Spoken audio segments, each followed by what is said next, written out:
All right, so let's talk about heat illness. There's been a lot in the media and stuff in the past couple of years, I want to say, about different heat illness deaths. And so it's been a big topic, and I think it's always important to go through, and especially with somebody who's maybe a coach, a strength and conditioning coach, even if you're a physical therapist and you're only seeing some kids sometimes, because you might run into patients later on, even OT, and especially ATC. You'll see some patients come in, maybe they are a workman's comp claim or something like that, and you'll be surprised that you see people come in with. And if you can recognize some of these signs, it's really, really helpful and will go a long way. I can't think of the name right now. If somebody can, please let me know, but it started with an M. I think it was Maryland or not Minnesota. But they had that a young gentleman who died of heat illness, heat stroke, I believe, one of those. And it was on the athletic trainer in the athletic training department to care for that said player, and they didn't have anything available to treat him, and the gentleman died. So proper steps need to be taken, precautionary measures need to be taken, and it needs to be taken seriously so that we can prevent unnecessary deaths, because heat illness is one of those things that, especially in your younger population, and right now with the decrease in health athletic trainers and health educators in the schools, we've seen an increase in heat illness instances. And so it's just one of those topics that's really good to go over, no matter where you are in your profession. So some things that we will discuss. Dehydration versus heat illness. It is more than just water. Point A to point B, talking about the heat illness progression. And then what do you do? Like as an individual, even if you're not an athletic trainer, you're not a medical professional, you're not an EMT, what can you do? The last thing that I want you to feel is like stranded on an island if you ever see this, okay? So let's talk about dehydration. It's literally the abnormal depletion of fluids. And as we exercise, we naturally start to dehydrate. No matter how much fluids you are taking in. I was just reading something, listening to a lecture by Dr. Stacy Sims. She was talking about hydration and the importance of hydration. Even as we intake fluids during exercise, we're still dehydrating our body. And so making sure that we have those pre-hydration and post-hydration protocols and plans in place is very important, because it naturally happens in the body. Heat illness, so it's a heat injury characterized by neurological and psychological deficits due to an excessive increase in core temperature. Heat exposure, strenuous exercise, deficits in the body's thermosystems, and deficits in the body's circular systems. So it's a lot more than just, oh, I feel really hot right now, or, oh, I feel like I need a drink. It's a lot more than that. Speaking of hydration. All right. So it's more than just water. It is athlete specific. Every person is different. So whether you are used to drinking a lot of water or not, it's going to affect different people individually. They like to say, you know, maybe it's 8 cups or 15 cups or whatever the case might be of recommended intake of water. It will vary person to person. And at least for me, I can tell whenever I haven't had my normal amount of water, which is probably going to be different than Misty's or Claire's or anybody Chris's. So as you guys kind of think about your own personal needs, it might be different than your patient's. So having those conversations are really important. A deficit of only 2 to 3% has shown to negatively affect performance. So as we talked about it, as we actually go throughout our workout, our day, that exercise or strenuous activity will naturally dehydrate the body. So having that before hydration, that pre-hydration, that preparedness, and then also planning for a post-hydration is key. because it will negatively affect your cognition and also your performance in the end. What else does it have to do with? Skin color. It's a thing because lighter skin reflects heat, whereas darker skin absorbs it. So you have to take that into account whenever you're dealing with sports or your patients. Who are you dealing with? Have a conversation. Make sure that there's an understanding that, okay, here's what your body needs. Whether you're, and we'll talk here in a second about size or your skin color or males versus females. You need to have those conversations about the differences so that you can make an educated decision and also educate your patients. Body type. So, love this dude. Fat tissue absorbs heat at a higher rate than lean tissue. So that means they're going to need a little bit more. So my own linemen, whenever they come off the fields, the girls know to go give them some water right away, because chances are they're going to need it. Especially right now with all the heat that we've been having. I'm just thinking about last game, Friday. I had a kid who came up to me. He's like, yeah, I'm a little bit dizzy. I'm thinking, uh-oh. And he tells me that he doesn't have any headache. He's just really thirsty. The sun was blaring in our eyes the entire first quarter. So I just kind of kept an eye on him. I knew that he'd be in and out of the game. So since he didn't have any other red flags that I needed to really focus in on, I kind of played it easy, and then I just kept on checking in with him every time that he came off the field. He kept on getting better, and then of course whenever that sun went down, thank goodness, behind the trees, everything was okay. It was just that sun that was kind of cooking him in his helmet, and I was making him dizzy just because he wasn't acclimated to the heat, which is key. So basically we just took it easy. He didn't play some extra plays that he could have, and he drank a lot of water, and we just got him cooled down quickly whenever he came off.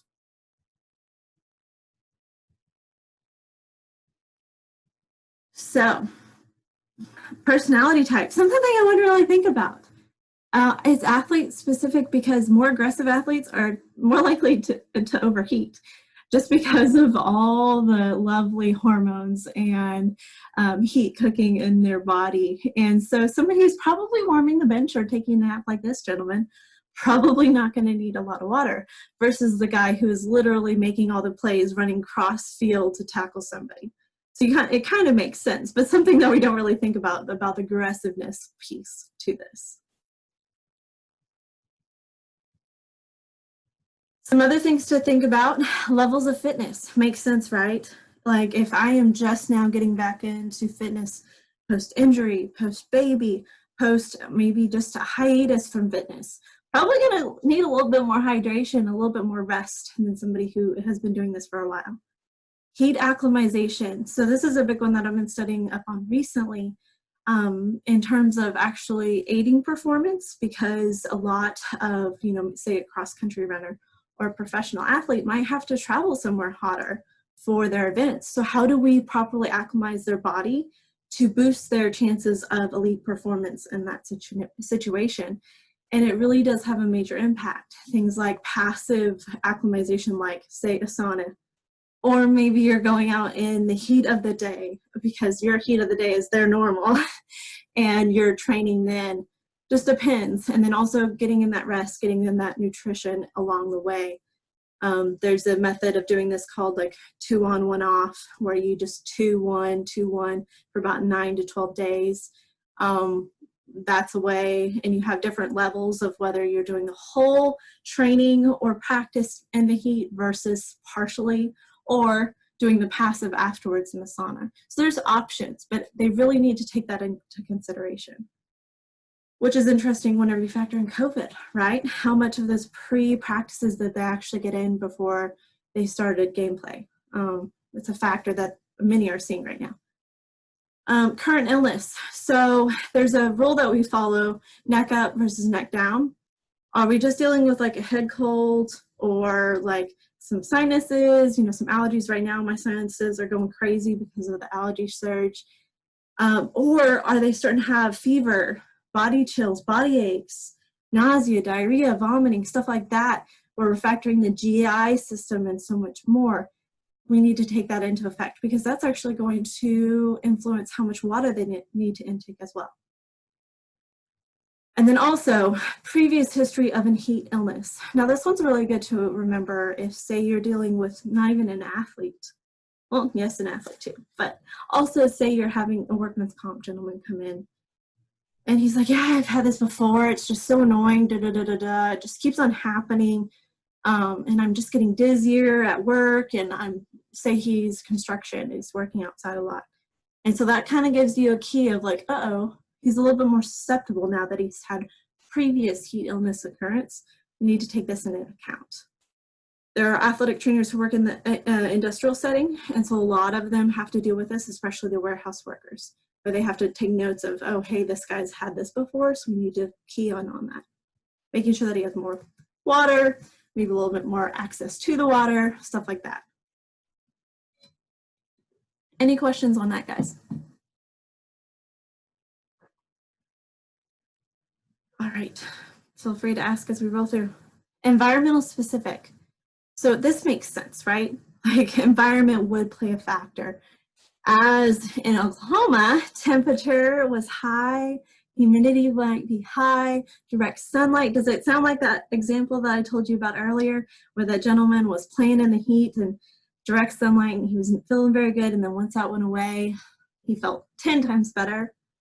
As these factors increase in severity, so the prevention measures must increase. So whenever we're dealing with that, say, straight onset of sun at game time, the girls who help, they know, okay, I am like giving them water every single time that they come off the field, whether they like it or not, they're getting a swig of water, just to make sure that we have no issues whatsoever. And luckily this year we've only had like 1 cramp.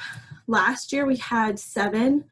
Granted, I also kind of nipped that in the butt because I made them take mustard, and that didn't go over very well. And in fact, a couple of people threw up, but they never got dehydrated or had cramps again. So maybe it was effective. So let's talk about the environmental factor. Kind of makes sense on this graph over here. As the relative humidity goes up and we have, say, a increase in temperature, we're going to be dealing with a very high chance of issues versus moderate to low as we decrease those numbers. It kind of makes sense, intuitively speaking, right? Because temp and humidity, man. And I have a feeling after this rain moves in, we're going to be dealing with that a lot too. Also, sport specific. Got to think about what playing surfaces you're dealing with. Turf versus not, court versus not, what are we dealing with here? Then also protective equipment in the heat, right? So with this graph, you kind of see shorts only, light pads, full pads. The difference in relative humidity, temp, as they have that full pad, they're not able to, they just hold in that heat. They're not able to dissipate it as much. And it can really get dangerous. So that's why on the early on practices, you'll see a lot of coaches now going to light pads, if any, which is really good. It's just preventing that. Actually here in town or just up the street at Skytook, I know their coach, whenever they're not playing, they're actually in light pads. And they almost do that all year round, not only for the heat concerns, but also for concussions and just mitigating any rough play. So it's something to consider. And if anybody's ever played soccer, and they've dealt with turf or versus dirt fields, you know what I'm talking about whenever there's a difference in heat. All right, so let's talk about the progression. Any questions as far as everything that we've kind of gone through?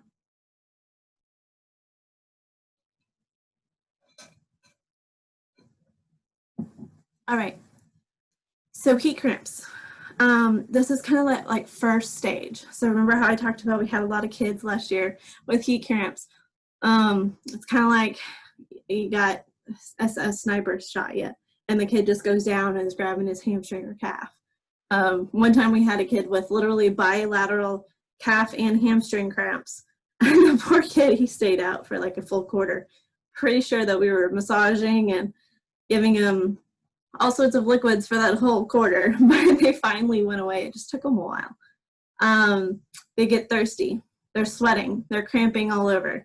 Usually it's just in one location, like say right calf or something like that, maybe both calves. But that's usually whenever you're able to catch it. You're like, okay, dude, you haven't been drinking, or you just drank Dr. Peppers all day before game time.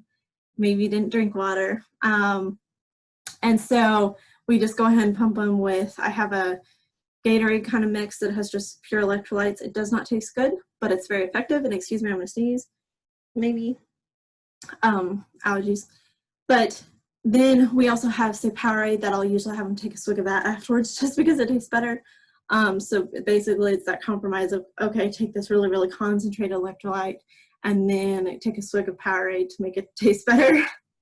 I've also, whenever I first started with Sequoia, I actually did the whole, okay, you have a choice between pickle juice or mustard. And I think I had mustard only on hand, so it kind of narrowed their options. And I told them, okay, you have to finish this full packet. And they did not like me very much. And I kind of felt bad, but kind of not. Why pickle juice? Great question. Anybody know? Sodium. What? Sodium. Yeah.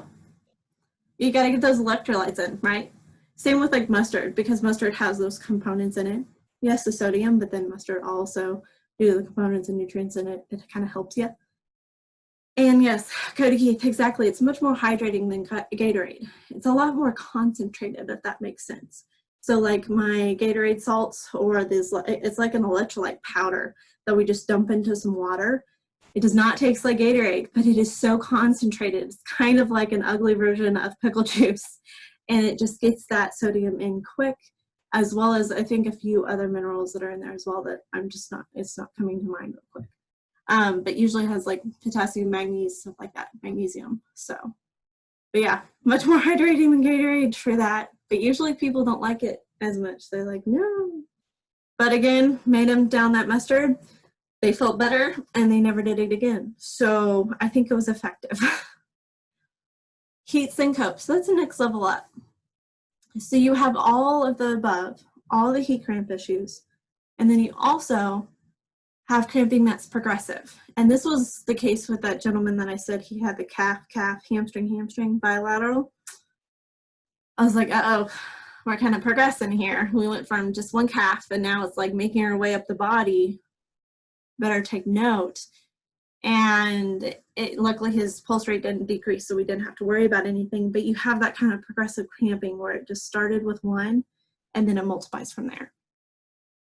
You got to check their pulse rate because it should be kind of high, right? If they've been in play, especially football, you know, their adrenaline's pumping. But if you notice that like it starts to decrease, right? That's kind of one of our warning signs. You'll also start to get that dizziness, lightheadedness, maybe tunnel vision. And if they do faint, it's very, very brief. Like they're down and then they're back up. Like seconds of downtime. I haven't had anybody faint per se on me. I have had some of the tunnel vision and then that cramping progressively. A little bit of dizziness, lightheadedness, but once we got them cooled down, they were just fine. We had this happen to us first day of full pads. Oh, this really? year at Edison. Yeah, one of our linemen. See, and that's so rough because you know that with COVID, like how much extracurricular did they get? How much exercise? How much heat exposure? And then they're coming into football practice and y'all are having to deal with that. And it actually made the news too, unfortunately. Oh, really? Yeah. I must have missed that. I try to catch those things. It's interesting. Do you guys have TPS has a athletic trainer that comes around, right? We've got a guy who comes around part-time, but usually me and one of the linemen coach take care of a lot of that. Cool. Yeah, I think that it's Freebus. He was doing it there for a while, as was Carlos, but I know Carlos left. So I really don't know. I think that they're actually hiring. I don't think I want that position, but they have a couple that kind of float around. Olivia has a question. So as an athletic trainer, do you keep track of your athletes' typical pulse rates? Do you know when they're off? Great question. So no, especially in my case, because I only see them on Fridays, which don't get me started on that rant because I don't like it. There's actually another athletic trainer from my former employer who goes out there during the weekdays. It's the weirdest situation you'd ever see. But I think it's really beneficial for, say, like at Collinsville, they now have a full-time athletic trainer. SkyTech has a full-time athletic trainer. All these places where they're used to these kids, they might be familiar with maybe their heart rate, but really you don't measure that. It's more of, you know that they've just come off the field, right? So it should be elevated. If it's not, that's alarm bells. Also, you're checking it every few minutes, especially if they're still cramping, to where you know. So it's more of a monitor situation than you have that pre-recorded. Now, stuff like a lot of people, they do blood pressure screenings beforehand or concussion screenings. That stuff we have, but not so much the pulse rates unless you're dealing with somebody with a pre-existing condition. Then of course you're going to have that information on hand. Good question though. I wish that I could do that, but sometimes it's just not feasible. Now, if we're talking about a professional team, they might have all that stuff. They have more numbers than we could probably ever want, but at least for high school level, I don't. Good question.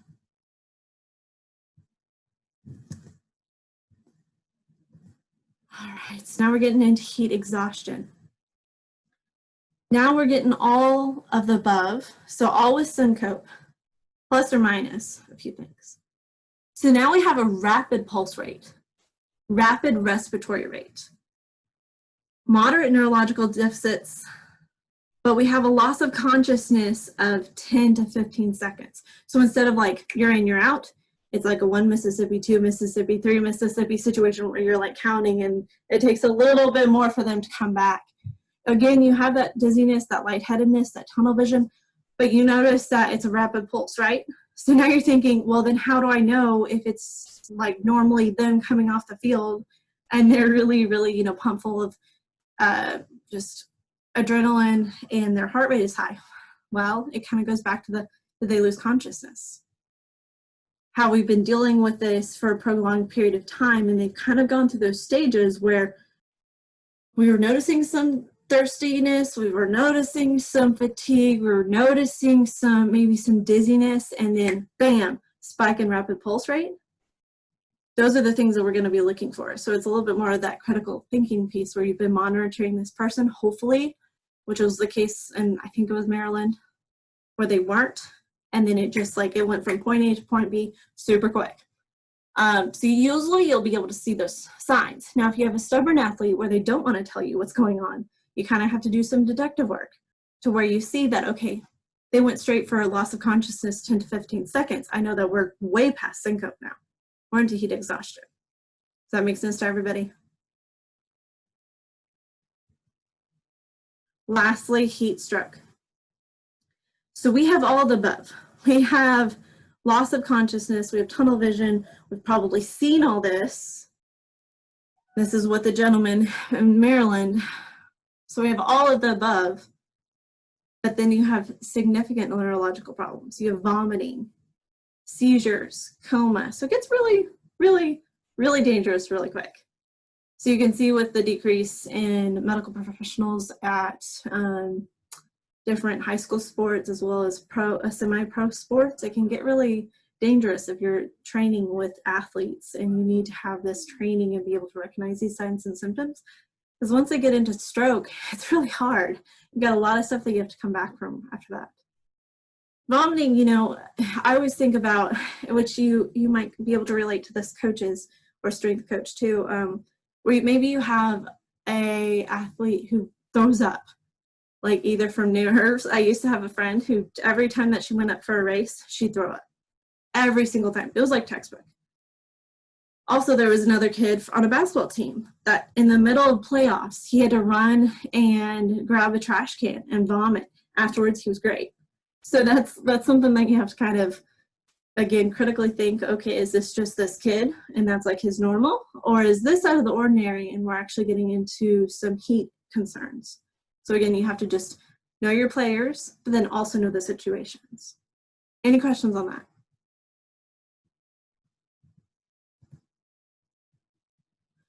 So say you are a coach or you are at a game and you see somebody who is starting to exhibit these symptoms. It's kind of like whenever I talk about concussions later on, relax, don't get too over anxious. Sometimes we have a tendency to freak out. But it's one of those things where you gotta chill, take a deep breath, and then do whatever you can. So it says contact a coach or a certified athletic trainer. If you are the coach, guess what? You're calling the athletic trainer or you're calling a medical professional, like say if you have a school nurse or 911. Especially if we're getting into the vomiting situation, right? Or loss of consciousness. That's a big red flag. If somebody loses consciousness, guess what? We have issues. That's not normal, okay? Olivia asked, are there any long-term negative effects from heat stroke? Great question. So with heat stroke, you got to think about stroke in general. Like, what do you think of, right? Now we're just adding the factor of heat with a different type of stroke. But I want you to think about it in the same context, because there can be neurological damage. There can be a significant damage to an individual, especially whenever you think about electrolyte imbalance, dehydration. The body runs on water. We are made of a lot of water, folks. So if you don't have that, you're in trouble, especially for a significant amount of time. Good question.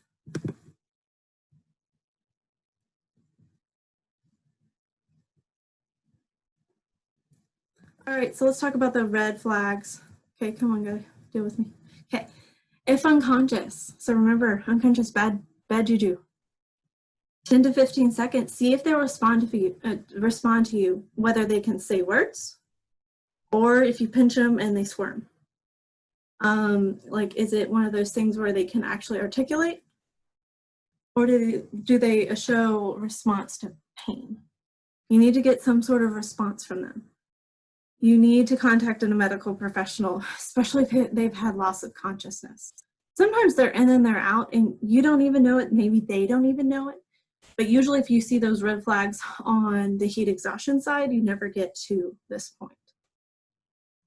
But again, 10 to 15 seconds, you're thinking, okay, we've lost conscious for a while.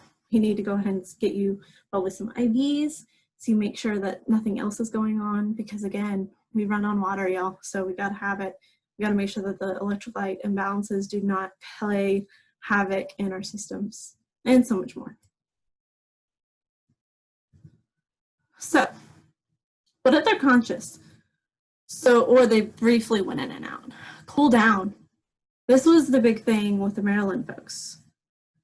They didn't do this. They didn't have anything that was like set up in advance, which is, you know, we literally talk about emergency action protocols all the time in my profession. I'm sure some of you do too. Or the what ifs. What if something happens this? What do we do? What if this happens? What do we do? This is one of those things where they did not have that. So first thing, cool them down. Cooler environment.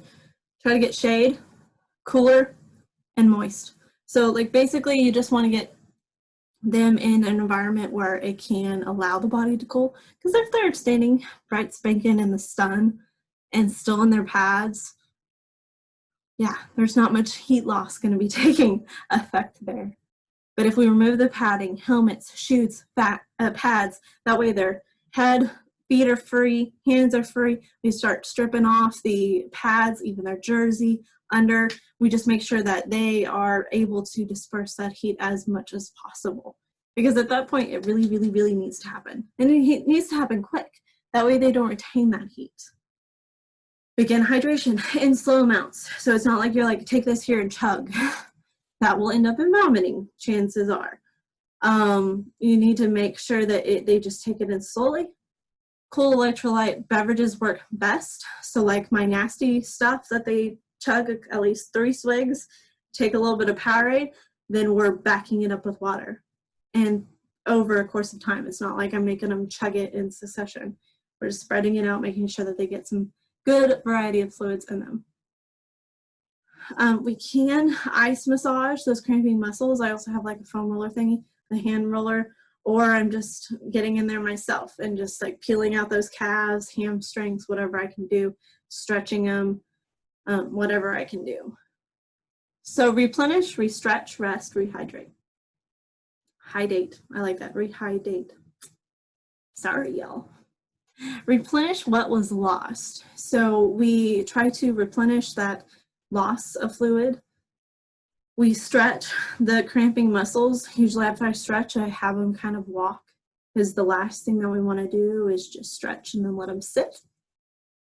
Rest the systems that lost. So what that means is, like, I'm not going to have them go jog for 15 minutes after they've had this either brief loss of consciousness or dehydration symptoms. I'm going to make sure that they walk. I'm going to make sure that we stretch, hydrate, but I'm not going to just throw them right back in there. And then we rehydrate some more. So before they go back in, I want to make sure that they get a lot of fluids in them. And usually if we got to this point, I'm going to be like, hey, especially if we lost consciousness, even if it was for like a minute second, I'm going to be like, hey, let's go and just take a seat for the rest. Especially if it's not like state or anything like that. There's no need to risk it. I'd rather be on the safe side, and really it's at the discretion of the athletic trainer. But for me, it's one of those where I know usually I can tell if we need to sit them out or not. Chances are they can go back in after they hydrate and stretch, especially if we wait the rest of the quarter. But if we were losing consciousness, getting a little dizzy, we're more towards this like far end of that briefly unconscious, then I'm going to be having that conversation of, is it worth it? Do we need to go back in? Like, you probably don't feel very good anyways, so the chances are your performance won't be that great anyways. So just some things to consider.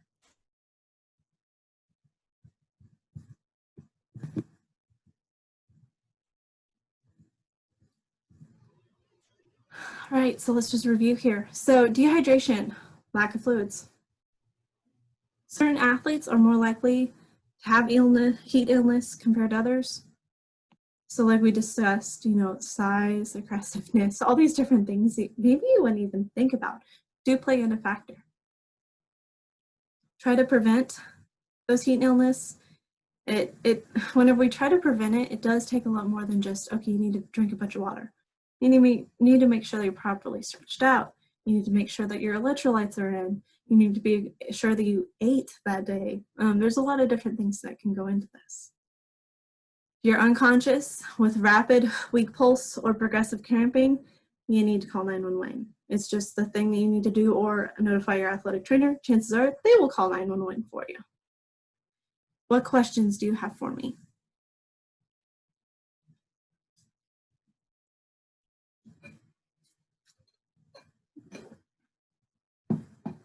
All right. So does that all make sense to you guys? Just the basic things that you need to know. To me, the loss of consciousness kind of makes sense, right? Passing out is bad. Just have that conversation. Passing out is bad. So you just need to make sure that you're aware, and that it's not like you're just in the corner just having a chat with a friend, especially whenever you're on the clock in these situations. I have a question. Yeah, what's up? If you're taking somebody's temperature, and they're like really hot, what's the best way to take temperature? Or where? Great question. If we go by the NATA, so the National Athletic Training Association, their position statement, we're going to up the rear. It's rectal. However, in a high school setting, are you really going to be able to take a rectal temperature? No. So you'll have things like forehead scanners, or say if you're doing, I would not recommend underneath the armpit, maybe underneath the tongue would be more apt, especially, but then you run the risk of, okay, did we already give them fluids, right? Which would be cold, so that would impact. Nowadays they do the temperature radars. I've kind of adopted the philosophy over the last couple months in the education and the trauma education that I know. I would not point it to their forehead. I would point it at their wrist, for psychological reasons as well as accuracy. So I point it at their wrist and get their temperature that way. So just things to consider. Great question though. But if you went by the national recommendation, you'd be going rectal. And I don't think that anybody here is going to be doing that. Now in the collegiate setting, they're probably going to do that just to be mean because they can. But in the high school setting, you're not going to be doing that. Does that answer your question? Yes. Okay. Any other ones? Good question.